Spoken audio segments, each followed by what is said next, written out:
Welcome back into the Lions247 Podcast. I am Tyler Donahue. Last episode of this podcast, we set the stage for the second half of June, promised a lot of action, and wow, just a few days later, we have so much new to discuss on the recruiting trail for Penn State with this 2024 class construction coming off their third consecutive official visit weekend, another really big one. We've got one commitment to talk about that landed on Friday. We've got a few crystal ball projections to talk about. A lot to dive into with Tyler Calvaruso, our recruiting insider at Lions247, in just a matter of moments. But begin this podcast with a member of that recruiting class already committed in the 2024 class, and he joins us right now on the Lions247 podcast. Luke Reynolds, fresh off a trip to the West Coast where he participated at the Elite 11 finals as one of the premier pass catchers out with that group. And Luke, welcome to the show. Really glad you could find some time for us here on a Tuesday afternoon. Definitely, yeah. I appreciate you having me. As I just referenced, you had the awesome opportunity to head out to Redondo Beach, California. You and several other premier pass catchers from this 2024 class got invited by the Elite 11 coaching staff following the regional tour to come out there, help those quarterbacks look good, give them some good routes. And ultimately, what did that opportunity, before we get into the results, mean to you? Because this is a regional circuit that went to every corner of the country building up this roster. Yeah, definitely. I'm super thankful for obviously being invited. They took great care of the players and I. It was just an awesome opportunity to get around a bunch of high level quarterbacks and just every rep was a good rep just based on the skill level. And also Ethan Grunkelmeyer was there too, so it gave me a great opportunity to be around him, get to know him even more, and get our timing down with the routes. And you had like the phenomenally rare opportunity not only to go out to Elite 11 with your current high school quarterback in attendance, but with your future college quarterback, Dante Reno up at Cheshire Academy. We'll talk about what you guys have planned for your senior year and one that's going to be your first time fully focused at tight end a little bit later. But getting back to Ethan Grunkelmeyer, you two played a little pitch and catch a few weeks back at State College High School at the regional event where you both got invited out to Los Angeles. What was it like this time around, spending those, I guess about 70 hours together out in Southern California? I know he's kind of isolated with the quarterbacks for a portion of that, but what were you two able to accomplish from that time together? Yeah, definitely. The one at State College was more like the icebreaker, it was the first time I had met Ethan, so it was kind of just getting to know each other. But obviously this time around we were more comfortable. So this time it was just awesome to be able to just go out there and play football. We're past all the meet and greets and introductions and stuff like that. So we were both locked in and really focused. So it just made a great environment for both of us. And I know you caught passes from 20 different quarterbacks, including your high school quarterback. And what stands out when that ball's coming from Ethan? I think overall he had an impressive 3-day span out there. He ended up as one of the final Elite 11 members from the 20 quarterback group. Probably turned some heads comparatively to his overall ranking going into the event. What did you take away from it? Definitely. I mean, I think he showed really good leadership. I think even on the first day, I know he unfortunately came in second, but I don't think that really reflects on how well he really did. I think he's a great quarterback. He's got really good IQ, and I mean that ball comes out really well. He's got really good power from his hips and his legs, and has good whip on the ball. So it was good to see him just sling it around. Tell me, what does the IQ and the leadership look like in an Elite 11 kind of event? I think people think leadership and they're picturing 11 on 11 man, regular padded football. How can that kind of show through in the setting like what you just experienced? Definitely. Just he was always prepared. There's never a moment that was too big for him. He was always confident in himself. So that really stood out. And how about you? I know you probably were pretty tired by the end of the third day. You ran a lot of routes out there for a lot of really good quarterbacks, guys who are going to go on to be Heisman Trophy contenders, NFL quarterbacks down the road. But I know maybe someday they'll be saying, well, I got the chance to throw to Luke Reynolds out in Southern California for a few days. What did you gain from that experience? Definitely. I mean, there was a lot of good coaches there too. So I was able to take a couple of things to implement that into my game. I met some of the coaches at the regional one in State College. So it was good to get back working with them, learning even more. But just a great experience to just be able to have every rep be a good rep, know that the timing is going to be more advanced than I was used to. So kind of just get acclimated to what the college level is going to be like. How far are you pushing the boundaries right now for yourself at tight end? You're gearing up for your first season fully concentrated at the position, and yet here you are considered one of the top 10 prospects overall at this spot, working with some of those coaches, as you mentioned, out in Southern California. I mean, how much are you trying to pack and cram into a short period of time to make yourself fully prepared for what it's going to be like to be this tight end, Luke Reynolds? Yeah, definitely. I'm trying to do as much as possible. But obviously you can't take everything. There's obviously going to be a limit. So just trying to get as much as possible on my plate, and then just really taking the important stuff and what I can truly implement into my game. I don't want to rush anything, but I just want to be an open learner because obviously it's going to be my first year. So the more information and the more skills that I obtain for a tight end is going to help me in the coming years.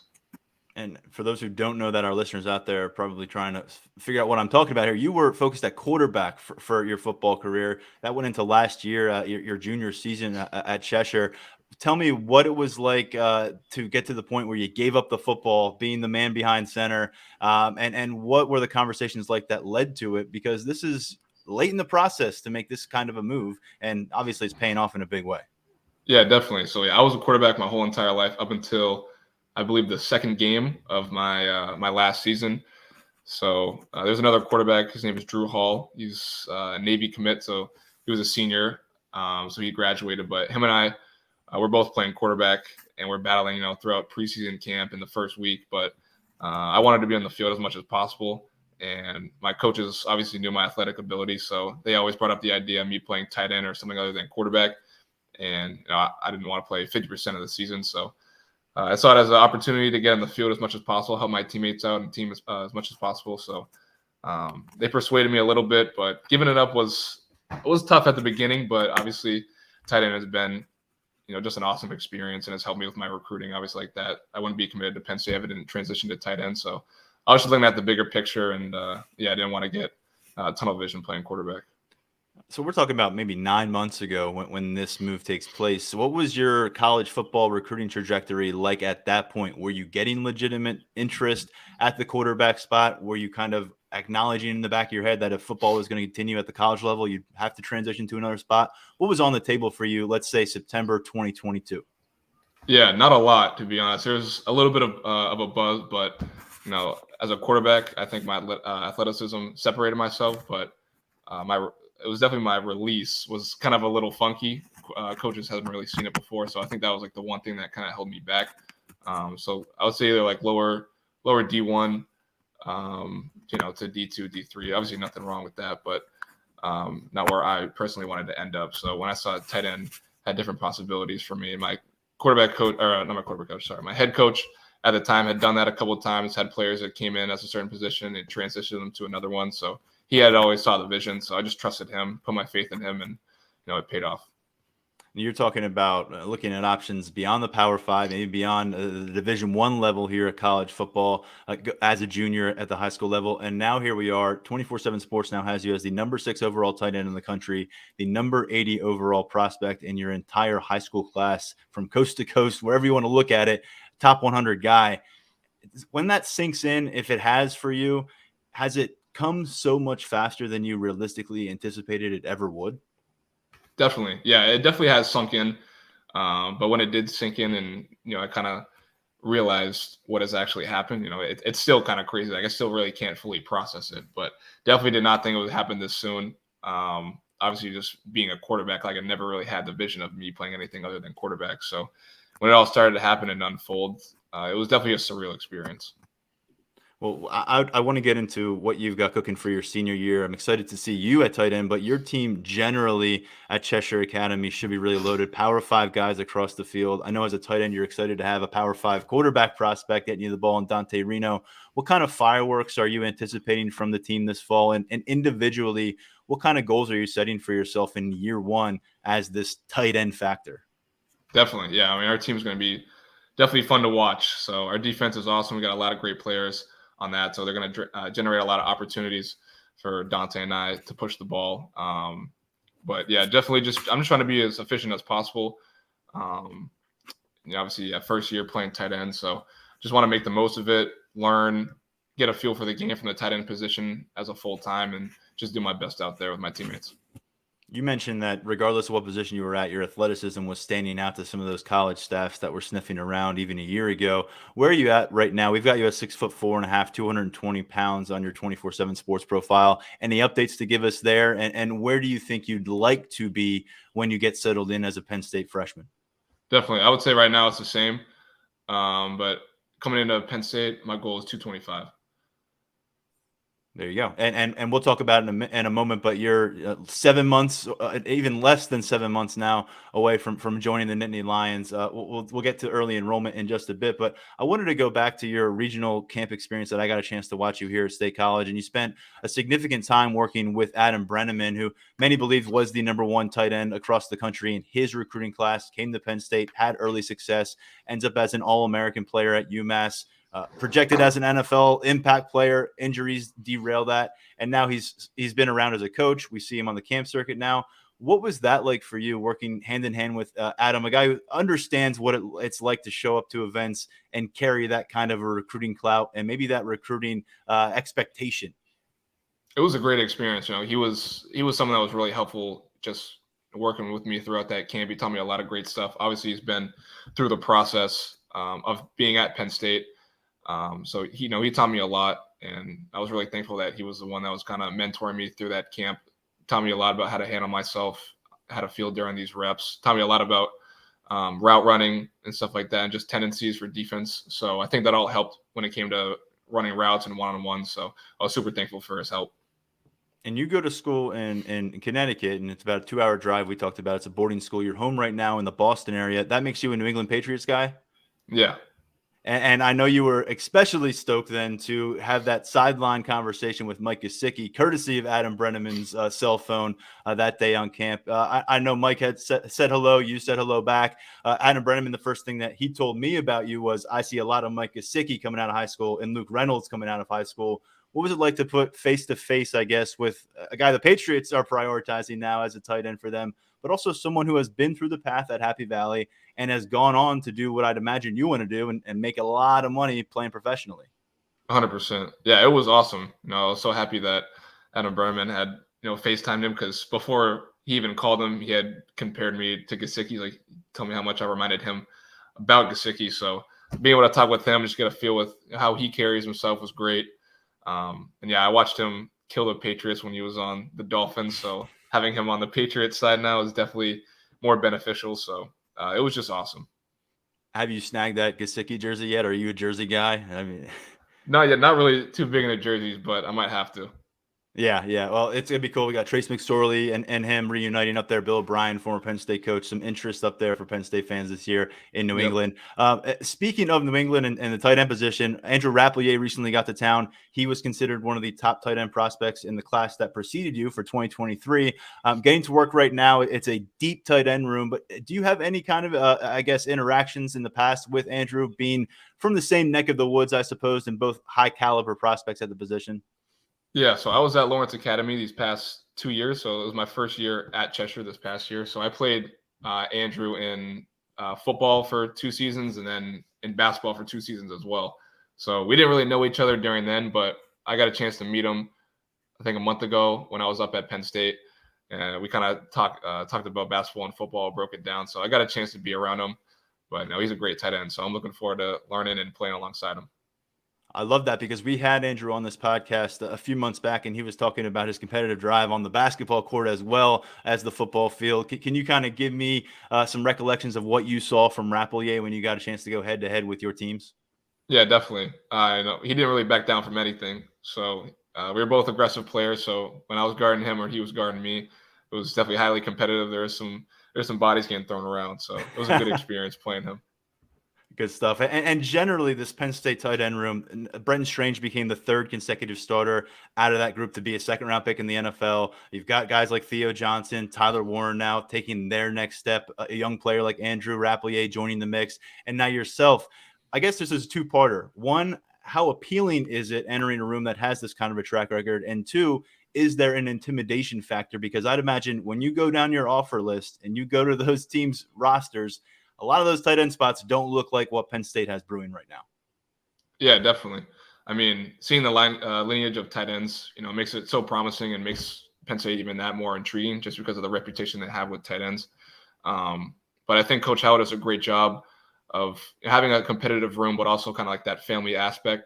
So obviously people are going to go out there and compete. Everyone wants to be tight end 1, tight end 2. But at the end of the day, he's going to work his best to get us to the point that we want to be, and everyone around us is going to do the same. So I think it's a great room. It's going to elevate everyone, but obviously going to have that competitive aspect. You mentioned the family dynamics involved there in the building. You've been around campus a couple times of late. I know you were up there in late May, back for an official visit about a week and a half ago with a bunch of commitments. What did that weekend in particular, spending 48 hours, not just with your future teammates, but with your future teammates' family members and your family members, what did it do for this 2024 Penn State recruiting class? Yeah, it definitely brought everyone together. I mean, it was the first time a lot of us had met in person. I got a chance to. It was the first time I met really all of the commits outside of Ethan, obviously, because I met him at the state regional. But it was just a great opportunity to get to know people, everyone's backgrounds, have our families converge. It was just a great opportunity for everyone to come together.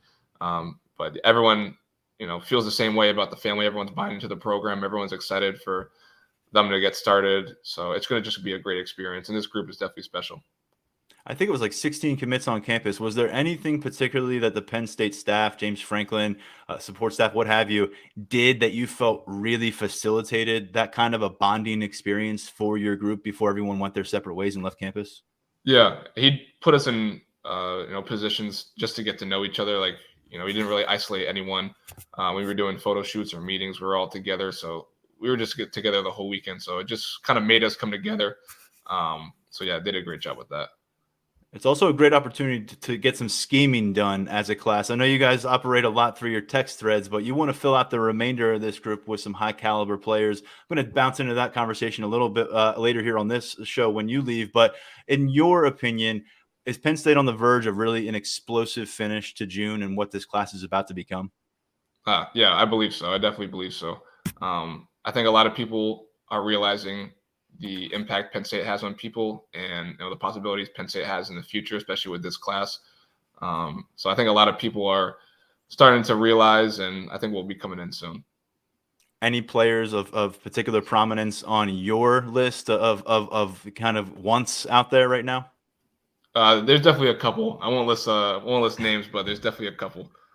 All right. Well, you can take credit for them when they commit then, and we'll wait for that and to hear from you then. Hey, I do want to get into the January enrollment because, like I said, it's about 6.5 months away. You'll be making that move. Why was it so imperative for you to achieve that early high school graduation, getting to campus in January, which is going to mean you get the winter conditioning workouts and, of course, those 15 spring practice sessions next March and April?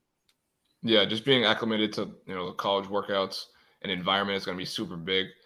Being able to go there and just develop and start that development process early is so huge. And then being able to, go into next year and not kind of be blindsided by anything. It's a great opportunity for me to get comfortable around the players and the facility.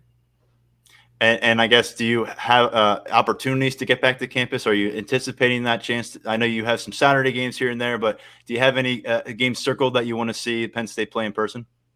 Definitely the whiteout game. I mean, you can't really go wrong with the whiteout game, but I got to see how my football schedule lines up. Obviously, yeah, like you said, we play on Saturdays, and obviously Penn State plays on Saturdays. So we're going to see hopefully the whiteout game, but if not, more than content with just a normal regular season game. Well, I want to finish off with this because you have been inside team facilities of late. I know you've spent some time with players who are currently on the roster. Obviously, the coaching staff has been around you a bunch. What are you picking up in terms of vibes about where they are heading toward the September 2nd kickoff in this 2023 season? A lot of excitement in Happy Valley, arguably more than any other year that we've seen James Franklin here on campus. What are you picking up when you're around this team?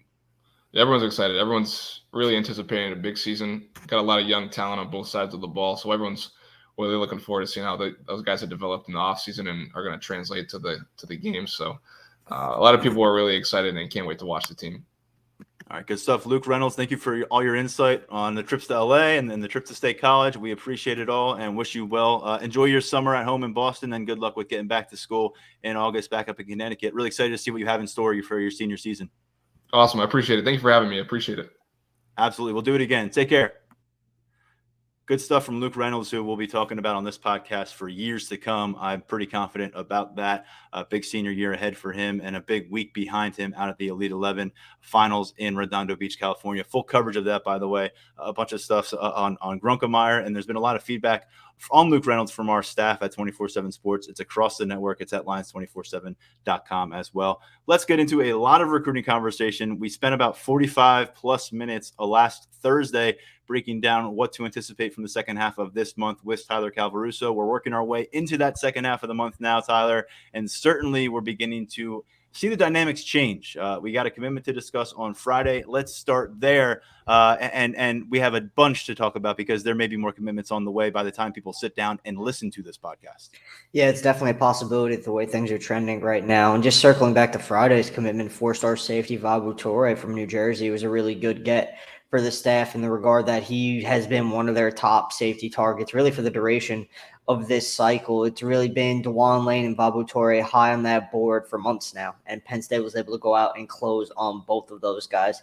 I've talked a lot about what I've seen out of Torre, getting the chance to watch him play in person. I think that it's definitely a high-quality get for Anthony Poindexter. I think there's a lot to like about Torre, his toughness, his tackling ability, his coverage ability. I think there's a lot there for Poindexter and the staff to work with. So Penn State pretty much done at safety now, and spots are filling up fast in the secondary. You know, there's still room for one more at cornerback. We're keeping an eye on Jameer Grimsley for that. But at safety, Nittany Lions are locked in with Torre and Lane. And you, as you mentioned, a couple of 4-star guys there. Number 25 is Torre in the industry-generated composite rankings. Oklahoma and Kentucky involved here high in the list. Official visits for those schools did not pan out, though. Penn State is the pick. As you said, maybe not much work to do left at the defensive back position, but there's a bunch to be done at a couple spots. And as we discussed on our last episode, front and center there, wide receiver, defensive line. I want to start at the receiver position. We've got a trio of guys to get to. And let's just put it out there. If you have followed Penn State coverage right now, the crystal balls are flying out there. Brian Doan, national recruiting analyst, Steve Wildfong, our national recruiting director, and then Tyler Calvaruso himself have been putting out crystal balls. So let's go with wide receiver. You can pick where you want to begin, but we've got 3 guys I believe we've got to get to. Yeah, 2 of which are in-state guys. You know, Tyseer Denmark, the longtime Oregon commit, he's back on the market coming out of an official visit weekend that he decided to take at Penn State. And, you know, that was one that had been brewing behind the scenes really for a while. I'm sure a lot of our listeners remembered it was looking like Denmark was going to visit at one point during spring practice. It wound up not coming to fruition, but contact between Denmark and Penn State never ceased. He was always remained a top target for Marcus Hagan, specifically in the slot. That's been the role that has been pitched to him. And he gets back to campus, decides to back off that Oregon commitment, and things are trending in the right direction there. You know, it's one of those things where a decision could come sooner rather than later. I mean, Tyseer himself just tweeted out that he was looking to make a decision possibly this Saturday. And the tweet is no longer up, so who knows what's really going on there. But I mean, I think it's an inkling of what's going on there and what's to come. I think Penn State has put itself in a really good spot to make a move on the Roman Catholic wideout. And then Peter Gonzalez from Pittsburgh Central Catholic. I think this is a recruitment where we could really say the writing is on the wall at this point. Penn State has done all of the right things with Gonzalez, and it's really just a matter, it feels like at least a matter of when. I think that's the kind of job that Penn State has done with the Pittsburgh native. And, you know, Virginia Tech did a good job with Gonzalez, but there's just an allure about Penn State for him. And he even said it that when he talked to Brian Doan coming out of this weekend, the Penn State staff laid out its developmental plan for him. He really liked what he was hearing on that front, and he's excited about the potential to be coached up by this staff if Penn State is indeed his pick. He's had a lot of positive things to say about his thoughts on where the staff could get him, not only really development as a receiver, but really just as an overall football player and as a person still, you know, growing overall. So it seems like Gonzalez is really on board with what the Penn State staff has had to sell him. And then we move a little slightly geographic, you know, Josiah Brown. He's not a Pennsylvania guy, but he's a New York guy, so it's close enough. You know, we've got crystal balls in for him now, and he was another one who was on campus this past weekend for an official visit. Things went really well, and for a long time it has felt like Penn State and Rutgers for Josiah Brown, with Georgia still definitely in that mix lurking, and he has an official visit penciled in with the Bulldogs this weekend. We'll see if that happens because he's pretty clearly trending towards Penn State at this point. And I think this is another situation where Hagans has done a really good job of laying out the plan and delivering on the pitch and making it one that the staff, you know, it's Brown feels like the whole staff is on board for its plans for him. And he really likes what they've been saying to him about how they want to use him, how they want to help him improve, and just how they want to, you know, maximize his potential. So 3 wideouts, Penn State has put itself in a really good spot with which doesn't really surprise me, just given the fact that we have said multiple times now that the bulk of this remaining class, the additions that are going to come, it's either going to be at wide receiver or on the defensive line. Sure, there are definitely some spots elsewhere that could be filled at other positions, but wide receiver, defensive line are the two positions we're keeping an eye on the most right now. And, I mean, you're starting to see some numbers really come together at receiver. And so two of those guys considered among the best receivers here in the state of Pennsylvania, and Gonzalez, who we've talked about his trajectory pointing up right now after that ACL tear and what he's been able to do since then, and showing off some of that athleticism at camp a couple weeks ago, and now spending time with the staff after getting down to Virginia Tech. And I think the other guy there, Tyseer Denmark, I know he's dropped a bit in 24/7 sports rankings, but you and I felt a little embarrassed when that happened because we were gushing about this guy and what we have seen from him. And I mean, you watch the film, that's one thing, and you watch the 7-on-7, that's an entirely different deal. But when we saw him in 7-on-7 here last summer, again, left the field thinking that was the best prospect who had cleats on the turf at Penn State that entire tournament, which probably had 50 plus different teams on it. And the offer sheet reflected that. The Oregon commitment obviously put a lot of that to bed for a while, and now he's resurfacing on campus. This is one that we got wind of coming at the end of last week. Of course, it's very touchy when you've got a committed prospect visiting another school. Tyseer ultimately decided to put it out on social media himself midway through the weekend, so we were able to do some reporting on that one. But we'll see what comes to fruition there. Wide receiver has changed in a hurry, and we're talking about three names here 1 week after you put a crystal ball in for another in Nick Marsh, who's a top 24/7 wide receiver prospect. So a lot cooking right now for Marcus Hagan, still looking to officially get on the board here with Penn State in the 2024 cycle. But we know that Deion Barnes has gotten on the board, and we want to know what's next for him. And when it comes to the crystal balls and the forecast here, there's a lot going on for the defensive line as well. Yeah, I put in a crystal ball pick for the 4-star lineman out of Miami, T.A. Cunningham.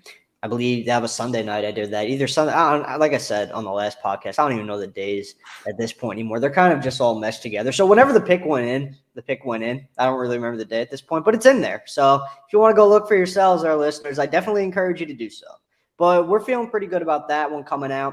Heard a decision can maybe come sooner rather than later out of Cunningham. He's been really quiet throughout his recruitment. He's played his cards really close to the vest in terms of his top suitors. But Penn State is one of those schools that has had longevity with Cunningham. It has been there for a very, very extended period of time, dating back to when John Scott Jr. was leading the charge.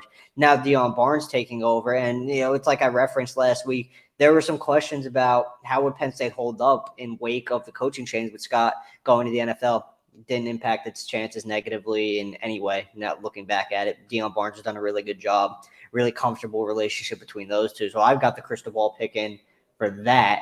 I also have a crystal ball pick in. Well, I do have this one in now. DeAndre Cook, the 3-star lineman out of Washington, D.C., plays at Friendship Collegiate Academy. And, Cook has been one of those guys who, when he first popped onto the radar, when he first got his offer, you were kind of wondering where he would fall on that interior defensive line board. And as the months have gone on, he's been a steady riser, and it's gotten to the point where the staff really likes him and they're comfortable welcoming into the class if Penn State is where he decides that he wants to be. Cook's he's on an official visit to Boston College right now as we speak, and he's looking to come to a July 1st decision after that. He's not doing any interviews right now, really locked in on closing out his recruitment process strong. But all of the indications we've received are that Penn State is the leader coming out of his weekend official visit. And really, Boston College has done a pretty good job recruiting Cook, but I'm not sure it's going to be enough getting him on campus for that official visit. I think Penn State has set the bar pretty high there. A couple more defensive linemen we're keeping an eye on. Benedict Dume from Avon Old Farms out in Connecticut, top 24/7 guy. He's going to be at Stanford this weekend. Big academic recruit, so that's one to keep an eye on. But Penn State feels really good about where it is at with him. Penn State, I would say, is his leader right now. And I really like where the Nittany Lions are heading. Liam Andrews is a guy Penn State has put itself in a pretty good spot for. We're just going to have to see what happens on that front. It's just one of those recruitments where it's been of the quieter variety. So got to see what comes about. But we know Penn State has done a pretty good job with Andrews. And then David Polly, another in-state target on the interior of the defensive line. I pegged him to Michigan late in May ahead of official visit. It seemed like official visit season has kind of changed things for him. Gets to Penn State during the first weekend of June. I think that was big. Looking back at it, because, it kind of got the vibe because he was originally scheduled to make a June 16th official visit with Penn State. He told me he was going to be rescheduling that. He was trying to find if another date could work for him. And I always kind of got the feeling that if he couldn't get that Penn State visit rescheduled before he made it to Michigan, I think, there'd be a pretty good chance that he's committed to Michigan right now. But Penn State got him on campus first and made a very, very strong impression. And that kind of, it threw a wrench in things. If you're Michigan, it definitely made things a little bit more interesting. Now he's going to be at USC for an official visit this weekend, and there's some Polynesian ties there with, given West Coast program out in California. So that's something to keep an eye on. But I think Penn State is in the best position for David Poly right now. I mean, that's not even – we just went through all these names. It's not even including the guys who have already visited some of them. Jamonta Waller going off the board to Florida. That was one that opens things up at edge. You got to focus on Jalen Harvey, Malachi Williams now. It's just so much going on the defensive line, man. There's a lot of moving parts. But Penn State has put itself in a really good position with a lot of these guys. And I think Deion Barnes is on the verge of maybe closing in on a really, really good class in less than a year being on the job as a defensive line coach. That'd be really impressive. One of the more impressive things that I think I've really seen out of a position coach taking over. Less than a year. I mean, he's barely a semester into being the defensive line coach for the Nittany Lions. And look, we said it coming into the month, June in college football, because of the way the calendar is set up, you get a lot of answers in June about your staff, about where you stand. Prospect get answers on where they stand. And we had two big questions about, this staff because of we just don't know yet. Deion Barnes as a Nittany Lions position coach, and also Marcus Higgins, who's done it for a long time, but he's only done it representing Virginia. Yeah. So we're getting a chance to see these two guys put in work on their new campus, and this is when it matters. And now if you come out of this month with those answers and it all of a sudden looks like you've got 23, 24 commitments as a byproduct of that, then wow, that's a really good spot to be, kind of buttoning yourself up as you close things in summer and start to work your way towards Lash Bash and then ultimately your preseason camp. But I want to get to a few more things because you talked about Waller coming off the board. Jamonta Waller, one of those kind of big fish out there we've been talking about, 5-star edge rusher, linebacker. He's committed to Florida coming off of the official visit there, which goes against what he was kind of saying. Penn State leading, but we talked about it before. It went from kind of maybe a gap to an edge over the course of time. Can you talk us through what you understand why Waller made this decision now? Obviously a guy who spoke very highly about the Nittany Lions along the way and even went so far as to say the Penn State led on the record. What gave Florida such a leapfrog opportunity here in the scenario where they were actually shutting this recruitment down on, in mid-June?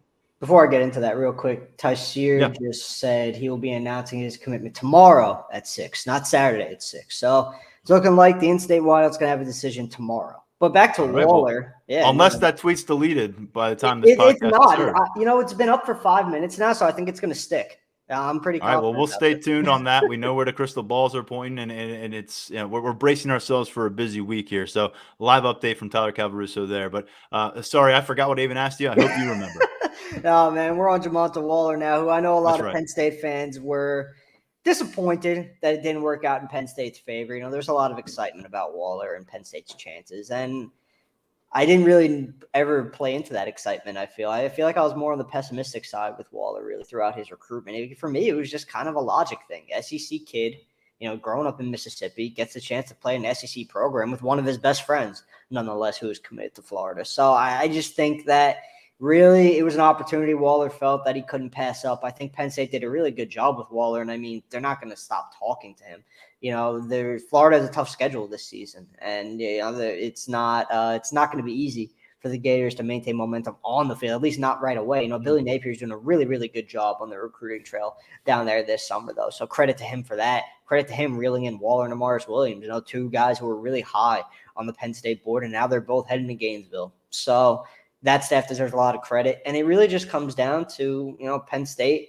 They took it to big swing with Waller and missed for now. They're going to keep working it, and it's on to the next targets at edge. Like I mentioned, Jalen Harvey, Malachi Williams, Brian Robinson, who took his official visit last week. 3 guys Penn State feels it could, it is very much in play with and could land. So it would have been nice for Penn State. They felt it would have been nice to have him in the class, but life goes on, staff goes on to their next targets, and while Waller will, the conversations will continue, I'm not really sure it's one where a flip ultimately happens. We'll see. I mean, it's a long way to go between now and the signing period, but just based on the inklings that I've received, and, it's kind of reading the tea leaves, I'm not sure Waller comes off this.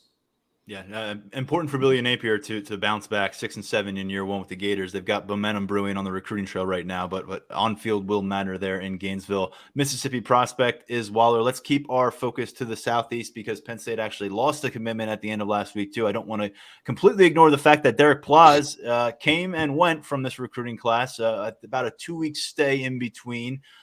Quick departure. He's going to be exploring his options, and there was certainly a tone of finality I felt to his announcement.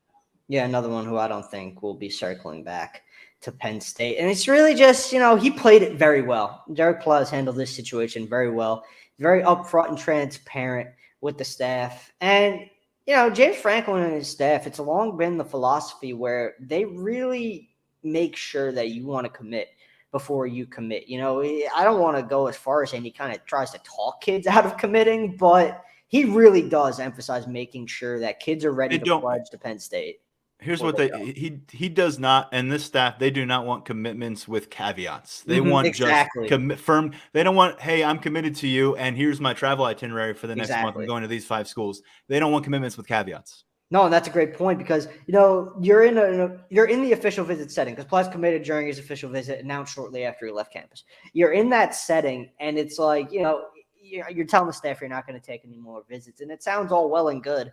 Then you get home to Florida and you realize you can't take any more visits.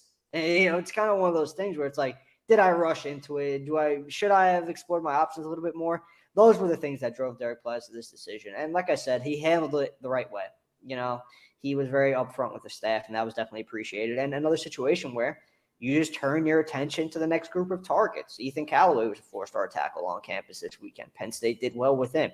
They're going to get Guerry Lambert, the top 24/7 offensive tackle from Catholic Memorial up in Massachusetts. He's going to be in town for his official visit. And, there is some quiet optimism about that. I think it's been a Penn State-Notre Dame battle a lot of the way. Ohio State definitely in there as well. I can't really comment exactly on where Ohio State's standing. I got to do a little bit more digging on that. They could be in a better standing than I realize right now, admittedly. I got to ask around on that. But it's really a matter of, we talk about quiet recruitments. His recruitment's probably been the quietest of any I've covered this cycle. So it's one of those situations where you get him on campus and, maybe you really blow the family away. Maybe you really blow the kid away. I think that's definitely in the cards. So those two are priorities for the staff. And Plaz did offer versatility on the offensive line. That's for sure. Could have lined up at guard, could have lined up at tackle. Penn State staff is ready to welcome him on board. They're happy they got him. But at the end of the day, it is what it is. He's back on the open market. Penn State goes back to the drawing board, zones in on a couple guys who have been high on the board for a really long time. Derek Plaz out of Jacksonville, Florida, a 3-star prospect, and the 24/7 Sports has him as the number 75 offensive tackle prospect in 2024 rankings. The other name that we've been monitoring here, and it, kind of the way you described it with Plaz a little bit, you have the official visit high, then you kind of get back home, and then whether it's your internal thinking or whether it's the people around you saying, hey, we had a plan, let's stick to it. We didn't finish. You're cutting this short. This isn't the recruitment that we envisioned or laid out because you're riding this high and you're making an announcement. Felt like we were going to be maybe in that department with Jalen Harvey not too long ago, 4-star edge rusher out of Maryland in the composite rankings. Instead, we've got more official visits, and we've got a new top 5 out on Monday, just about 24 hours ago. That's Florida, Maryland, Penn State, Southern Cal, Tennessee. I feel like I ask you about Jalen Harvey each time we check in, Tyler Calvaruso, but it seems to be a necessary part of the process for us here on the podcast. No, you're a smart man for asking because it's one of those recruitments that has required these frequent updates. And really, that top 5 – it's a top 5, obviously. I feel like it's more of a top 2, really, between Penn State and Florida at this point. I think USC did a nice job with Harvey, but I feel like when he really comes down to it and decides on July 4th, it's going to come down to Penn State and Florida. I mean, maybe Maryland can move the needle this weekend. We're just going to have to wait and see. That's an in-state option, so I'm sure there's some intrigue there. But my crystal ball is still on Penn State for Jalen Harvey. I haven't really received a strong reason to move it elsewhere or lower the confidence level or do anything like that. I think that while there's been some interesting stuff going on behind the scenes with, the original plan kind of being wiped out within 48 hours and Harvey and his family, I should say, because I think that's an important element of this. Harvey and his family decided they were going to continue with the visit process after looking like they were going to shut things down and no longer take any visits. It's definitely added a new element of intrigue into his recruitment and one that has required constant conversation to stay updated on where he is trending. But as things stand right now, I still have the crystal ball on Harvey. I still like Penn State to seal the deal on July 4th. And, if you're a Penn State fan, you got to think about it like this. I'll pose it this way. The Penn State staff is dealing with this situation for, a pretty good reason. So I think that's one of those things you kind of have to take it for what you will. Let's see. Last week we saw Penn State welcome a top 24/7 prospect for a midweek official visit in Ohio edge rusher Brian Robinson. They're doing the same sort of deal this time around, starting on a Tuesday, midweek official visit. This time, another top 24/7 prospect, and we go back to wide receiver where the action never seems to cease these days. Alex Taylor is the man in town this time. Again, very different scenario than when you're in a huge cluster on a Saturday, Sunday situation. So, what are we looking at here? I think it's really a matter of this is Taylor's first real in-depth look at Penn State. So I feel like the staff kind of has a lot to accomplish in these next 48 hours because a lot of Taylor's recruitment has centered around in-state schools. He's a North Carolina native, and it's been a lot of Clemson, NC State, North Carolina flavor. Virginia Tech got a visit as well. I'm not quite sure what transpired on that official visit. That's another one that I'm going to have to do a little bit more digging into regarding where the Hokies stand with Taylor at this point in time. But things have changed for him a little bit because Clemson is taking a smaller wide receiver class, I believe only 2, and they already have a pair of elite guys on board. So really barring a decommitment on that front, I'm not sure Taylor would have a spot with the ACC program. He was just at NC State for an official visit, and I've been hearing that NC State did a really good job with him while he was on campus. There's definitely some intrigue into the Wolfpack, and one of the reasons for that is his Grimsley High teammate, Terrell Anderson, is also really, really high on NC State and was also on campus for an official visit at the same time as Taylor. Those two have discussed teaming up to the next level, so that remains it's definitely an option. It's one that they could easily take and decide to run with. NC State would welcome both of those guys, really, regardless of circumstance, it seems. And then North Carolina is going to get the final visit from Taylor this weekend. And then he announces on July 29th.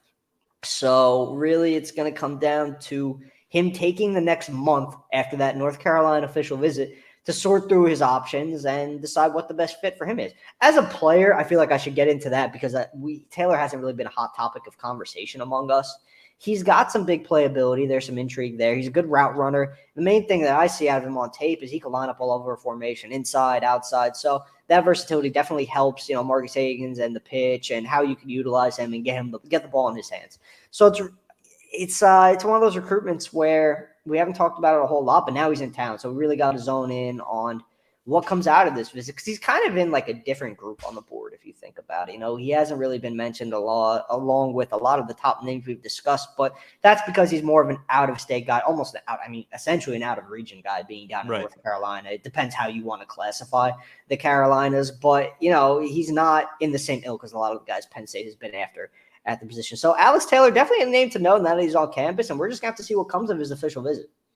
When you have a top 150 prospect at a position that you haven't yet addressed in the cycle, it's definitely a notable visit. We'll find out what kind of feedback comes from this when this one wraps up later in the week. But out of Grimsley High School in North Carolina, Greensboro to be precise, 1,000 receiving yards last year, 12 touchdown catches, and a lot working right now for this 2024 class with the added commitment and the lost commitment, still at 17 total players in the 2024 class for Penn State, number 7 overall group in 24/7 Sports rankings at this stage of the cycle. And look, we're going to be a lot going on besides the commitment watch and the crystal ball weights here, Tyler Calvaru. So we've got a camp coming our way again. Wednesday, it's the first midweek camp of the summer, so we'll be back on the field for that.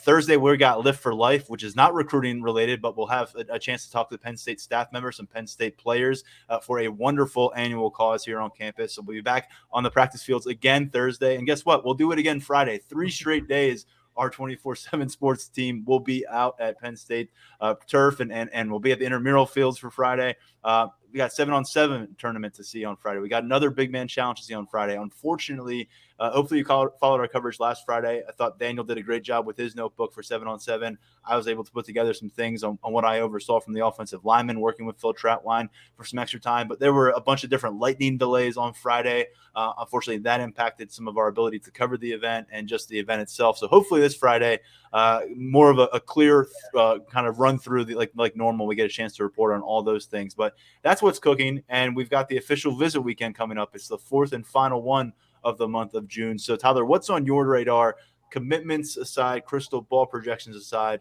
for these upcoming 4 or 5 days as we dive into yet another fascinating week of Penn State football coverage? This is a pretty light weekend on the official visit front, and it was set up that way on purpose. This was kind of a design plan for the staff where, you could use this final official visit weekend to maybe get some guys who have free weekends now on campus for official. So really it's just a matter of, I feel like, kind of seeing what comes about this week. We could definitely have some late additions to this official visit. It feels like that week, doesn't it? Guys definitely, making that late change of pace and right before that dead period comes through.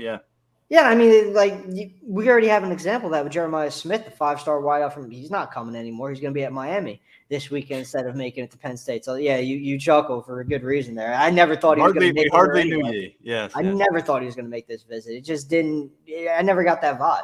But he's going to be in Miami. Dre Hawkins is going to be in town, top 24/7 wideout from IMG Academy, West Virginia native.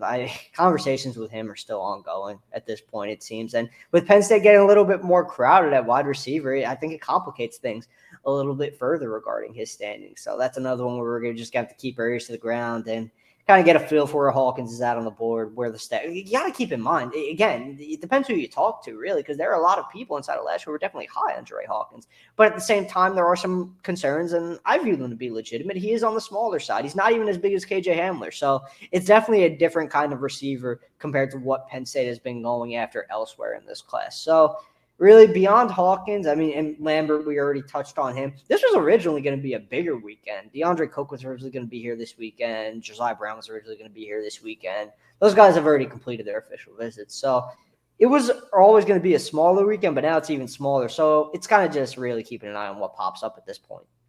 Yeah, and as I said, before we get to the official visit weekend, we've got some camps to cover. We've got other coverage of this team. It's going to be a fun week at Lions247.com. And a big tip of the cap to you, Tyler Cavaruso, for all the coverage of this month so far. A huge part of the reason why, coming out of our most recent promotional deal, we are now at an all-time high in subscriptions at Lions247.com. It's been around for a while. Been a lot of Penn State coverage on the site for a long time.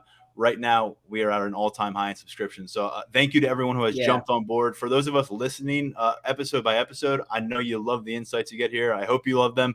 And I know you love what you hear from Tyler and our other guests. It's just the tip of the iceberg compared to what's happening for our VIP subscribers at Lions247.com. It is an all-day event at our message boards, and the amount of volume of work that we get from our national and regional analysts, whether it's an Alan True, a Brian Doan, and Andrew Ivins to the south, and of course Steve Wiltfong, the heaviest hitter within our network. So much all hands on deck effort this month of June. But Tyler, you spearheaded it, and we just got that word while we were working our way through this conversation. We got a text from somebody that we just hit that all-time mark at Lions247.com. So extremely proud of that. And thank you to everyone for supporting the podcast as well. But if you're not doing both, I think you'll get more out of the comprehensive Lions247 experience, and you'll be well-versed on what's happening in the Penn State universe by taking a plunge and joining our website, which, by the way, through June 29th, still 50% off. It's not 60% off anymore, but 24/7 Sports, the network, said, you know what, let's stick with 50%. It's a busy month. Let's see who wants to climb in. So right now you still can get in half the price of an annual subscription. Tyler, anything to add as I kind of stole the spotlight with that announcement? I know it was kind of ours to share together, but I wanted to commend you as well. No, man. I mean, I appreciate the words from you, and we couldn't do this without our listeners and our subscribers, point blank. We can put out all the content in the world, but if you guys weren't supporting it, reading along, commenting with us on the message board, really, sparking conversation, we wouldn't be where we are right now, sitting here talking about Penn State football. So it's definitely appreciated on all fronts. And as I've been saying on the board throughout this month, job's not finished. We got a lot more to go, even beyond the craziness of this month, June, July, August. We're going to keep rolling. So there's a football season somewhere out there too. Man. Yeah, there's a football season. There's this thing called college football that's coming up. So it's gonna be a lot of fun. It's gonna be a lot of fun on the site. Yeah, the way this world is set up in college sports, there is really no offseason. I think Josh Pate has had this one right for a long time when it comes to college football. We've been living by it at Lions247.com as well. Tyler Cavaruso, thank you so much for the latest feedback from the latest official visit weekend. I'm sure we'll be hearing from you again very soon here on the podcast, and I imagine we'll have some new additions to this class to discuss as well. I've got a good feeling about that, man. I'm definitely looking forward to the next time we catch up. All right, take care. Good stuff, as always, from Tyler Calvaruso, our recruiting insider over at Lions247.com. Before him, you heard from Luke Reynolds, the top 100 overall prospect committed to Penn State at the tight end position.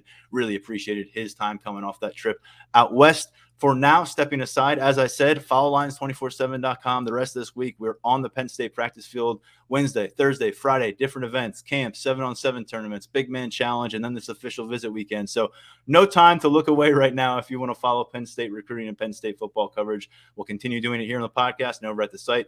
For now, I'm Tyler Donahue. This has been the Lions247 Podcast. Thanks, as always, for listening.